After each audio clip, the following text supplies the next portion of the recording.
सी है,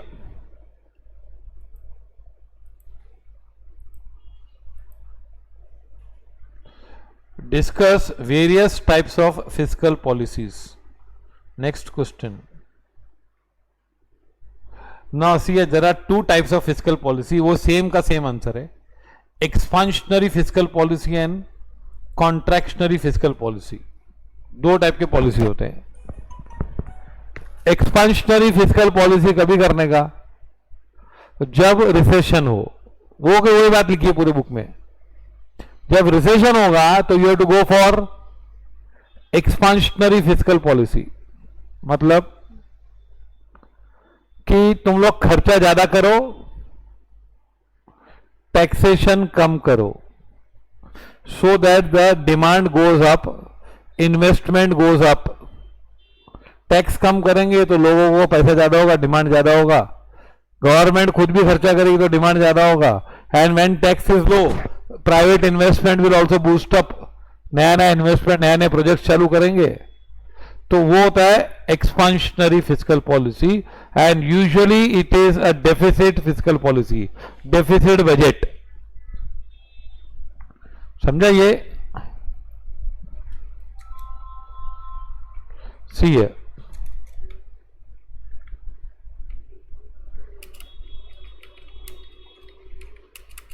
दो टाइप के होते हैं क्या? एक होता है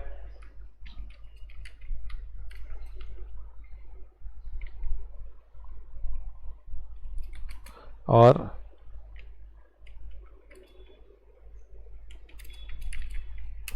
कॉन्ट्रैक्शनरी.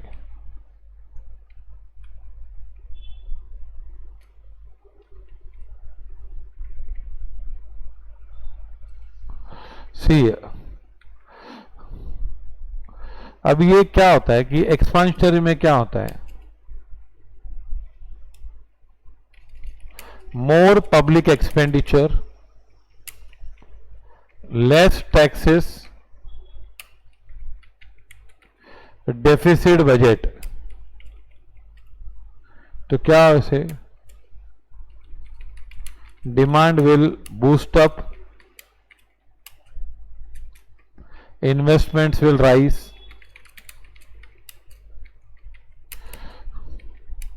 है ना. It is done useful during the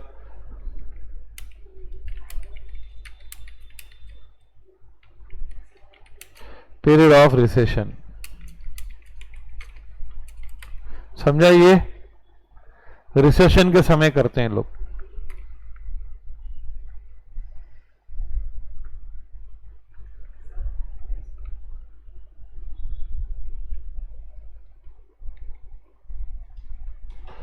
contractionary physical policy क्या होता है? More taxes, less public expenditure, surplus budget. तो क्या होगा? यहां पे demand will fall, investments will fall, done during the period of inflation. ये लिखो पूरा, ये समरी है पूरे आंसर की.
ओके, लिख दिया।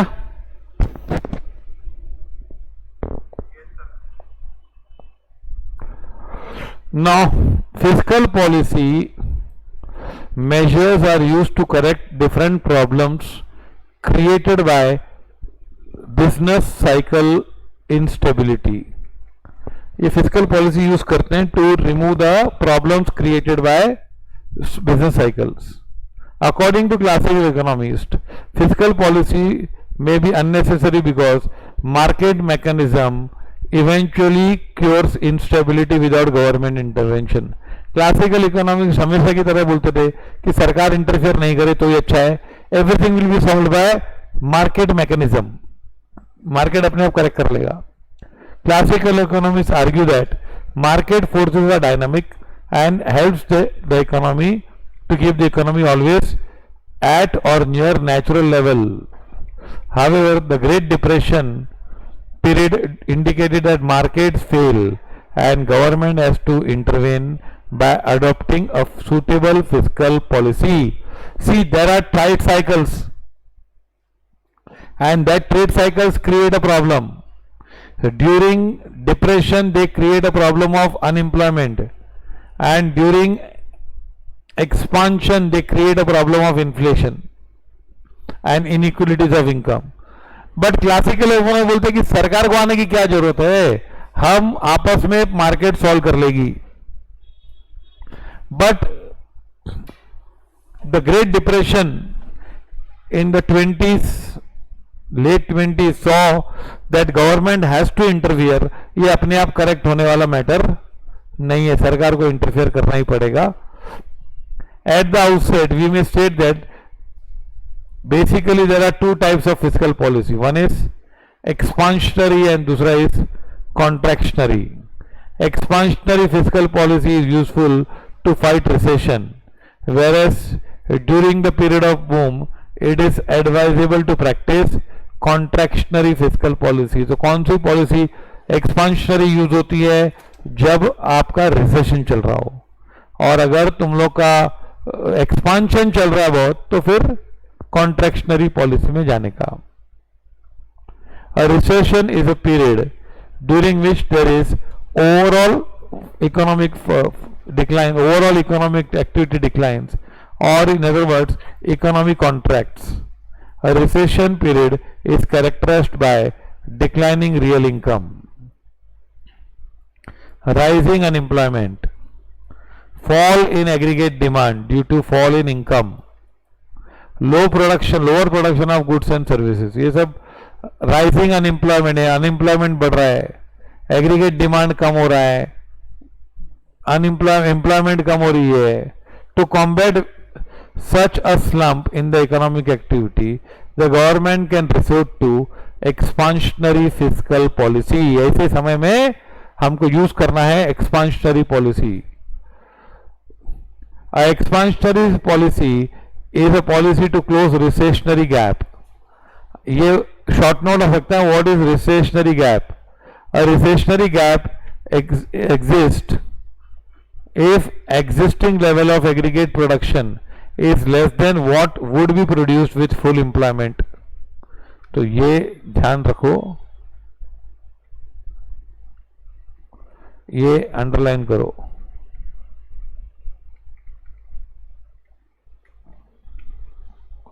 ये अंडरलाइन करो. और रिसेशनरी गैप, जैसे इंडिया में अगर जीडीपी 5 लाख करोड़ हो सकता है फुल एम्प्लॉयमेंट पे, और अभी हम लोग 3 लाख करोड़ पे हैं, लेकिन अगर सब लोग को जॉब मिल जाए और सभी लोग काम करें तो 5 लाख करोड़ हो सकता है.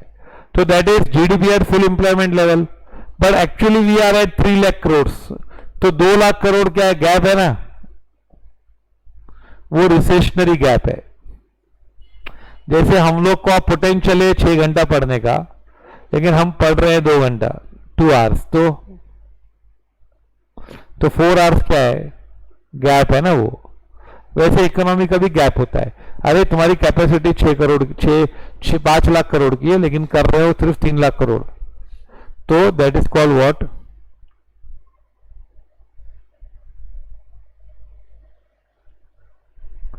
एक्सपांशन इज गुड, लेकिन over expansion is a problem. No, inflation आया था ना, ओवर ईटिंग होता है। हाँ, तो इंडिया में तो हमेशा expansion is good because there is a huge population, so we never reach full employment level, है ना? यस और नो? यहां पे सरकार को बोलना पड़ता है हम जॉब्स देंगे, है ना, रोजगार देंगे, रोजगार आता है ना। फिर रोजगार नहीं दिया तो सरकार को डांट पड़ती है, भाई तुमने बोला था 2 करोड़ रोजगार देंगे, तुमने नहीं दिया। तो वो इंडिया में तो एक्सपांशनरी करने का ही टाइम होता है हमेशा, कॉन्ट्रैक्शनरी कभी करते ही नहीं। In such a situation, actual national income is below the potential. In other words, recessionary gap is the difference between demand at full level of employment and actual demand. जितना demand होना चाहिए full level पे और actual demand कितना है, उसका जो gap है वो तो recessionary gap. In other words, recessionary gap is a situation where aggregate demand is not sufficient to create conditions of full employment. तो रिसेशनरी गैप क्या होता है मालूम पड़ा? जितनी हमारी ताकत है उससे कहीं कम पे चल रहे हैं हम लोग, तो that gap is called recessionary gap. और expansionary policy will fill the recessionary gap, it will to close recessionary gap, इसको बंद करने के लिए। However, expansionary policy helps in improving. How expansionary policy helps in overcoming recessionary gap? तो मालूम पड़ा recessionary gap क्या है? If your income is nation full employment पे 5 लाख करोड़ का GDP आएगा और अभी आ रहा है 3 लाख करोड़, तो उसको फुल एम्प्लॉयमेंट पे लेवल पे लेके जाने के लिए जो गैप होता है वो रिसेशनरी गैप होता है। Follow this. तो कैसे करेगा? In expansionary policy the government responds by increasing government expenditure in adequate quantities. तो गवर्नमेंट खर्चा बढ़ाती है। In doing so government may have to incur budget deficit. अब देखो ये है ना, ये है एग्रीगेट डिमांड को और ये है supply curve, aggregate supply curve, और ये है फुल एम्प्लॉयमेंट। अगर होगा तो ये सप्लाई कर्व होगा, सप्लाई कर्व ये होगा अगर फुल एम्प्लॉयमेंट हो गई तो है ना।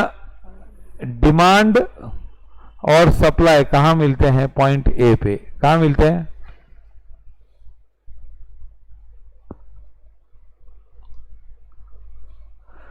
they meet at point A and the output is Y1, national output, but ये ना, ये जो कर्व है वो फुल एम्प्लॉयमेंट कर्व बताता है। सही है।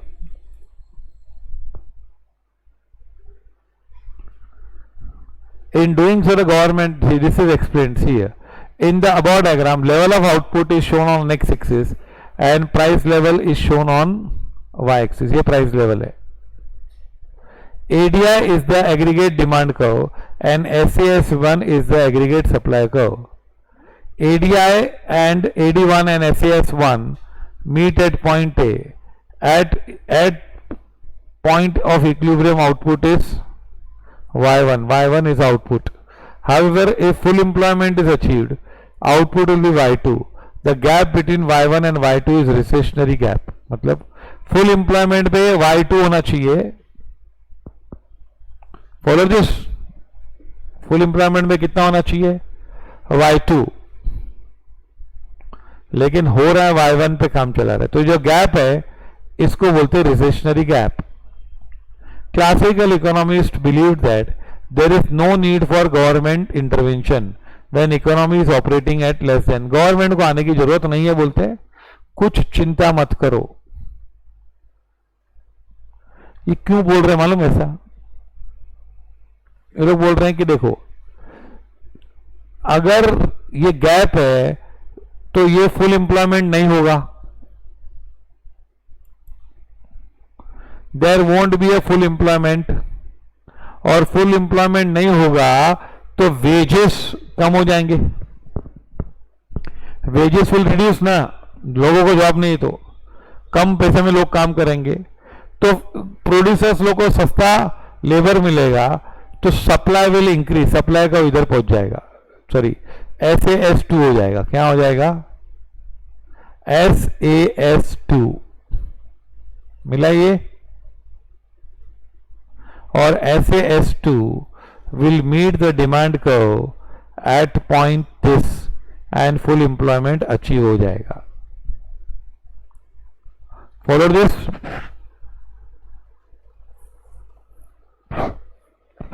क्लासिकल इकोनॉमिक्स क्या बोलते थे कि देखो ये कर्व है ADI और ये SAS1, ये लोग कहाँ मिलने चाहिए, यहां मिलते हैं, आउटपुट है Y1, लेकिन देश को आउटपुट कितना चाहिए Y2. तो क्लासिकल इकोनॉमिक्स बोलते कुछ मत करो आप, डोंट वरी, जब अनएम्प्लॉयमेंट होगा तो वेज रेट कम हो जाएंगे, पगार कम हो जाएगी ना, पगार कम हो जाएगी तो लोगों को सप्लाई कर्व बढ़ जाएगा, SAS कर्व ये हो जाएगा, SAS2 हो जाएगा, और SAS2 will meet the demand curve AD1 at point P and full employment will be achieved. ये देखो लिखा है. They contended that when output is below full employment level, there will be some unemployment in the economy. Due to unemployment, wages will fall and this will cause increase in supply. Thus, this will shift the supply curve from SAS to SAS2. Increase in supply. ADI intersects SAS2 at point B. At point B equilibrium output is Y2. ध्यान से पढ़ो बच्चों, ये सब diagram आना चाहिए लिखने को.